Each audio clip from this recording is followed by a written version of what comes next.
երաժշտությամբ, համբերատար, մեծ ճնշման ներքո գնաց եւ բանակցեց այն փաստաթղթերը, որի հիման վրա մենք այսօր ունենք խաղաղություն։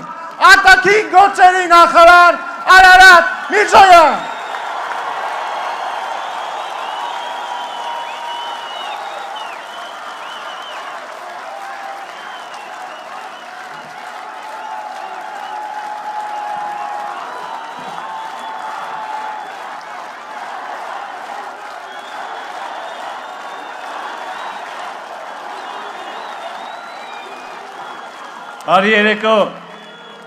Արի երեկո, սիրելի ժողովուրդ, ես չեմ կարող չխոստովանել, որ չասեմ սիրտս կպայթի, ես շատ, իսկապես շատ կարոտել էի այս հրապարակում մեր հանդիպումները,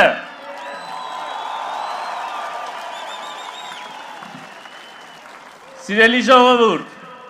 2018 թվականին այս հրապարակում մենք միասին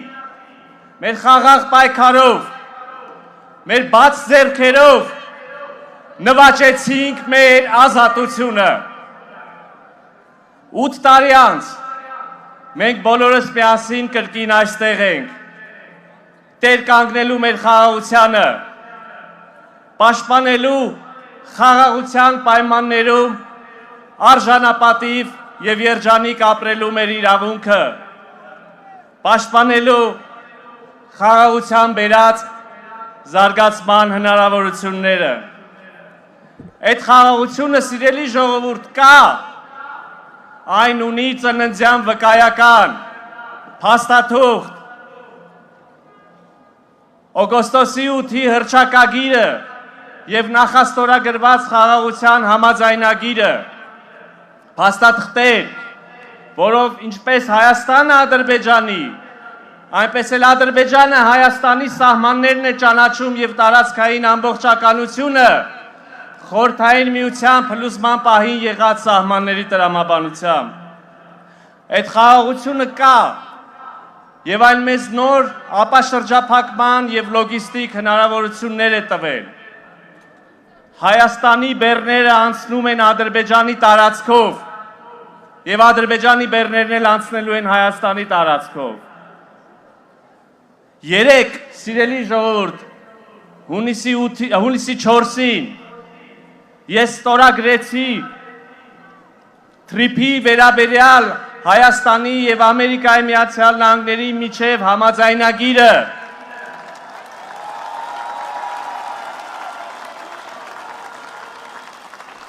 այն այլևս միջպետական կնքված համաձայնագիր է, որով Հայաստանը փակուղուց, կույր աղիքից վերածվում է մի իսկական խաղաղության խաչմերուկի, սեպից, արգելքից, խոչընդոտից վերածվում է արևմուտքի և արևելքի միջև մի իսկական կամուրջի, հարավի և հյուսիսի միջև մի իսկական կամուրջի։ Սիրելի ժողովուրդ, 2018 թվականից մինչ այս պահը հեշտ չի եղել, բոլորովին հեշտ չի եղել։ Բորենիների ոհմակը ամեն ինչ արել է, որ մենք ձախողենք, և ատամները սրած սպասել է, որ մեր ընկնելու պահին հոշոտի մեր ժողովրդավարությունը, հոշոտի մեր ազատությունը, հոշոտի մեր պետությունը և պետականությունը, սա էր նրանց նպատակը։ Հիմա էլ, սիրելի ժողովուրդ, հիմա էլ, այդքան ձեր կողմից ծեծ ուտելուց հետո, ուզում են մի վերջին կռիվ տան ձեր դեմ, բայց այդ կռվի ելքն էլ ակնհայտ է,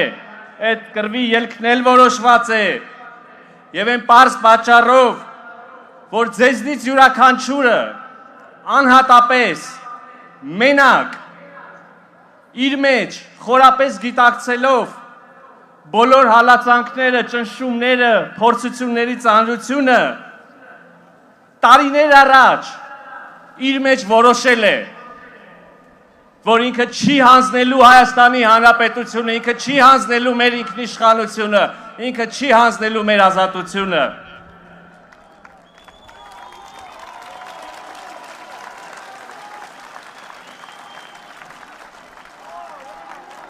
Այսպես սիրելի ժողովուրդ, ձեզնից յուրաքանչյուրը միայնակ, ձեզնից յուրաքանչյուրը մենակով հաղթանակ է տարել և տանելու դրանց ամբողջ ոհմակի առաջ և առավել ևս մենք բոլորս միասին կերտելու ենք այդ հաղթանակը։ Դրա համար մեզնից պահանջվում է մի բան. հունիսի 7-ին գնալ ընտրական տեղամաս և ընտրել քվեաթերթիկ համար 16-ը։ Եվ այս ամեն ինչը հասկանալով է, սիրելի ժողովուրդ, որ դուք մեր քարոզարշավի ամեն օրը, ամեն հանդիպումը վերածեցիք մի իսկական տոնախմբության։ Մի տոն, այնպես ինչպես 2018-ի հեղափոխության օրերին։ Եվ մեզ մի տոն էլ սպասվում է հունիսի 7-ին, երբ մենք բոլորս տոնելու ենք խաղաղության, ժողովրդավարության, ինքնիշխանության հաղթանակի տոնը, մենք միասին կկերտենք այն։ Սիրելի ժողովուրդ, ամեն ինչ լավ է լինելու, ամեն ինչ արդեն լավ է։ Կեցեք դուք, կեցե Հայաստանի Հանրապետության ժողովուրդը, կեցե Հայաստանի Հանրապետությունը։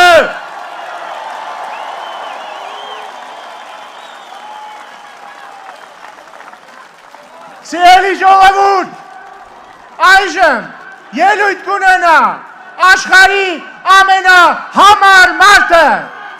Նա եկավ և մեզ խոստացավ, որ փոթորկվող աշխարհում մեր նավը հասցնելու է խաղաղ նավահանգիստ։ Նա խոստացավ և արեց դա։ Հայաստանի Հանրապետության վարչապետ, քաղաքացիական պայմանագիր կուսակցության վարչապետի դեսպանատու Նիկոլ Փաշինյան։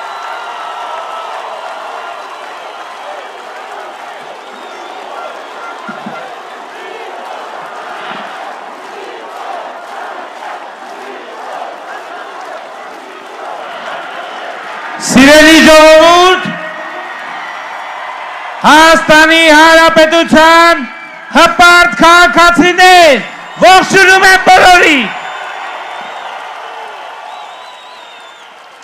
Եվ այսօր էլ իմ ելույթը կսկսեմ Սաղմոսով։ Սաղմոս համար 20 թագավորը հույսը դնում է Տիրոջ վրա։ Տեր զորությամբ քո պիտի ուրախանա թագավորը և հույս ցնծա քո պրկությամբ։ Նրա սրտի ուզածը տվիր նրան և